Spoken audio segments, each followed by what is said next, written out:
run, run, run, run, run, run, run. I got broads in Atlanta, just to the lean the family. Credit cards in the scammers, hitting the leaks in the valley. Legacy, family. तो hello guys, welcome back to my another video. आज की video में हम बात करने वाले हैं Avengers versus justice league के बारे में। तो अब देखिए, मैं ऑब्वियसली उन्हीं दो बींग्स को यानी कि उन्हीं दो कैरेक्टर्स को कंपेयर करूंगा जो कि कंपेरेबल होंगे। उससे पहले मैं बता देता हूं कि आप कमेंट करके ज़रूर अपना ओपिनियन शेयर कीजिए कि कौन जीतना चाहिए और कौन नहीं, और कमेंट करके ये भी बताना कि आपको किन दो बीइंग्स या फिर कैरेक्टर के बीच में सुपर बैटल चाहिए। मैं उसके ऊपर एक सेपरेट वीडियो बनाऊंगा। और हाँ, मैं एक और बात क्लियर कर दूं कि जो भी होंगे सुपर हीरोज़ वो अपने मोस्ट पावरफुल फॉर्म में होंगे और हम उन्हीं को कंपेयर करेंगे जो कि कंपेरेबल होंगे। तो चलिए वीडियो में आगे बढ़ते हैं। एवेंजर्स की तरफ से मैंने लिया है स्ट्रेंज सुप्रीम को, कैप्टन अमेरिका को, आयरन मैन को, हल्क को, थॉर को, वैलकरी को और क्विक सिल्वर को। अब जस्टिस लीग से मैंने लिया है सुपरमैन को, बैटमैन को, साइबॉग को, Aquaman, Shazam, wonder woman and flash. तो सबसे पहले बात करते हैं स्ट्रेंज सुप्रीम और सुपरमैन के बारे में। तो देखिए, स्ट्रेंज सुप्रीम जो है वो हमें व्हाट इफ में दिखाई दिए गए थे और उन्होंने 6 इन्फिनिटी स्टोन वाले अल्ट्रा विजन को भी आराम से हैंडल कर लिया था। और जो सुपरमैन है उनका जो मोस्ट पावरफुल फॉर्म है वो हमें दिखा था स्नाइडर कट जस्टिस लीग में, वो था ब्लैक सूट सुपरमैन।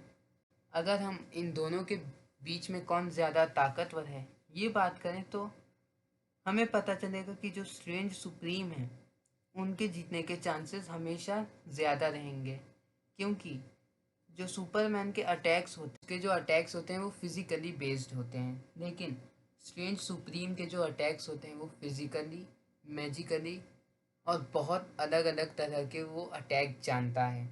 और हमें भूलना नहीं चाहिए कि उसने अल्ट्रा विजन, जिसके पास 6 इन्फिनिटी स्टोन्स थे, उसकी पावर को भी राइवल किया था। वीडियो को ना खींचते हुए स्ट्रेंज सुप्रीम जीत जाएंगे। तो अब हम बात करते हैं कैप्टन अमेरिका वर्सेस बैटमैन के बारे में।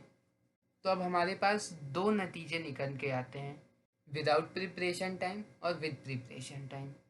क्योंकि जब विदाउट प्रिपरेशन टाइम जो फर्स्ट बैटल होगी उसमें कैप्टन अमेरिका बैटमैन को इजीली हरा देंगे, लेकिन जब बैटमैन के पास एक मौका रहेगा कैप्टन अमेरिका की वीकनेस जान के उसके ऊपर अटैक करने का, तो हम सब जानते हैं कि बैटमैन कितना ज़्यादा इंटेलिजेंट है। उसने सुपरमैन को हरा दिया था अपनी इंटेलिजेंस का यूज़ करके, तो कैप्टन अमेरिका को भी हरा देगा।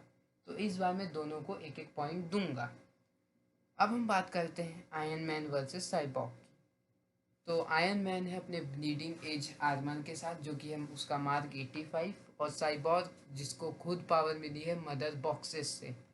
अब जिन लोगों को नहीं पता कि मदर बॉक्सेस क्या है तो आप उन्हें DCU का इन्फिनिटी स्टोन्स मान सकते हैं। तो अब हम बात करते हैं कि इन दोनों में जीतेगा कौन। तो इसके ऊपर बहुत सारे लोग वीडियो बना चुके हैं, सबका एक ही रिजल्ट रहता है। मेरा भी एक रिजल्ट है जो कि है आयरन मैन। वो अपने इंटेलिजेंस का यूज़ करके साइबॉग को हरा ही देगा। टोनी स्टार्क अपनी इंटेलिजेंस का यूज़ करके साइबॉग को हरा देगा। अब हम बात करते हैं हल्क वर्सेस एक्वामैन की।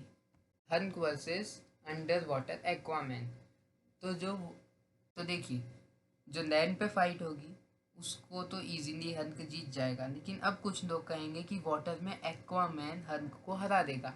तो मैं आपको बताता हूँ, नहीं, एक्वामैन नहीं, वो एक्वामैन हल्क को अंडर वाटर नहीं हरा पाएगा।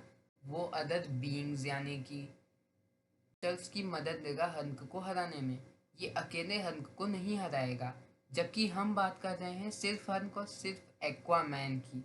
तो एक्वामैन अंडर वाटर भी हल्क से हार जाएगा। अब आप सब कहेंगे कि हल्क को हमने अंडर वाटर देखा ही नहीं।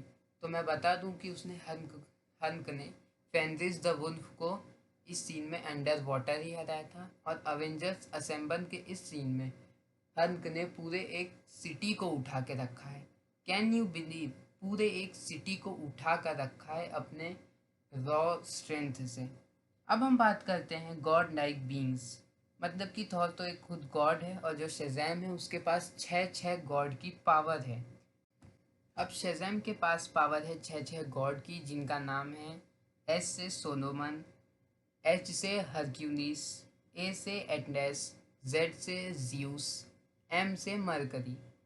तो हम सब जानते हैं कि ये सब ग्रीक गॉड्स हैं और बहुत ही ज़्यादा ओवर पावर्ड हैं। लेकिन हम शेज़ैम की एक और वीकनेस जानते हैं, जो कि है, हमने एक बार कॉमिक्स में देखा था कि जो ज़्यूस थे उनने अपने लाइटनिंग एनर्जी से शेज़ैम को वापस से बिली बैटसन में बदल दिया था।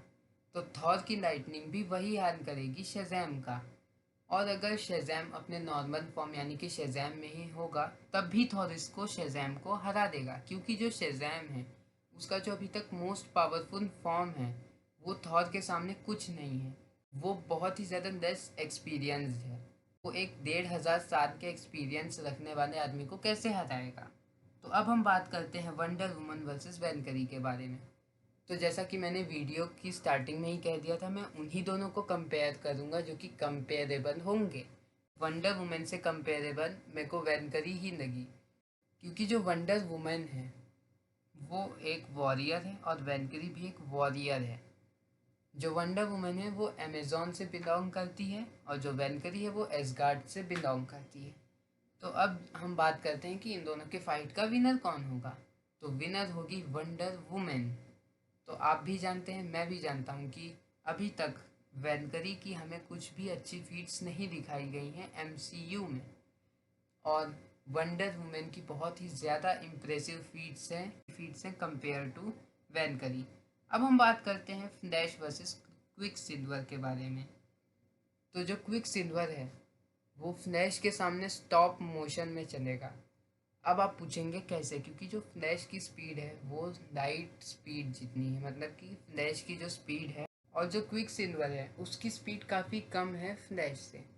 तो जो फ्लैश है वो क्विक सिल्वर को इजीली हरा देगा, क्योंकि क्विक सिल्वर भी एक नॉर्मल ह्यूमन है, बस उसके पास इतनी तेज स्पीड में फ्लैश के सिर्फ 5 से 6 पंच ही क्विक सिल्वर के लिए काफ़ी होंगे। तो अब देखिए एवेंजर्स वर्सेस जस्टिस लीग को। एवेंजर्स जीत चुके हैं 5-3 से। तो अगर वीडियो अच्छी लगी हो तो लाइक करिए। What? Just listening.